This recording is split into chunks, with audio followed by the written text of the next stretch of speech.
Good morning, नमस्ते, सलाम, सत श्री अकाल। एडुकोई फाउंडेशन एथिकल भारत में आपका स्वागत है।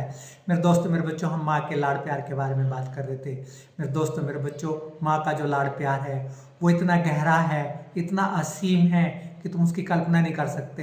मेरे दोस्तों, मेरे बच्चों, जब तुम छोटे रहते हो और तुम्हें कुछ पैसों की ज़रूरत पड़ती है, 5, 10, 20 रुपया, तो वो तुम्हारे लिए व्यवस्था कर देती है और बता देती है कि जाओ चुपचाप ले जाओ। कहाँ से आते हैं? किसान के घर में, गरीब के घर में, नॉर्मल परिवार में। बच्चों की हिम्मत नहीं होती बाप से मांगने की, लेकिन माँ कुछ ना कुछ तुम्हारे लिए व्यवस्था कर देती है। कैसे करती है व्यवस्था? कहीं ना कहीं वो जोड़ के रख लेती है कि मेरे बच्चे काम आएगा। जब तुम गरम गरम रोटी खाते हो तो तुम्हारा पेट भर जाता है। जो दुनिया के 56 भोग खाकर भी तुम्हारा पेट नहीं भरेगा, लेकिन माँ के हाथ की गरम गरम रोटी से आपका पेट भर जाता है। मेरे दोस्तों, मेरे बच्चों, माँ का जो कर्ज है, जो माँ का जो दुलार है, माँ का जो प्यार है, हम कभी पूरा नहीं कर सकते। वो जो घर में देवी है, वो घर में साक्षात्कार भगवान है, घर में साक्षात्कार स्वर्ग है, जन्नत है।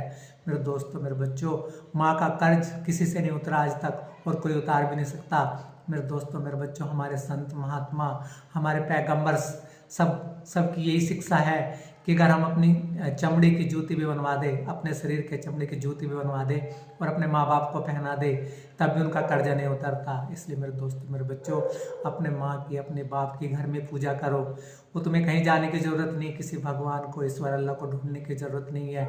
वही साक्षात्कार तुम्हारे लिए भगवान है, ईश्वर है, अल्लाह है। अपने माँ बाप की कदर करो, उनकी सेवा करो, क्योंकि उनके जाने के बाद तुम ढूंढते रह जाओगे। वो देवी, वो भगवान, वो माँ बाप तुम्हें कहीं नहीं मिलेंगे और इसके बदले में तुम्हें कहीं प्यार भी नहीं मिलेगा। इसलिए मेरे दोस्तों, मेरे बच्चों, अपने माँ बाप की कदर करो और अपने माँ को ऐसे रखो जैसे एक रानी को रखते हैं। जय हिंद, वंदे मातरम।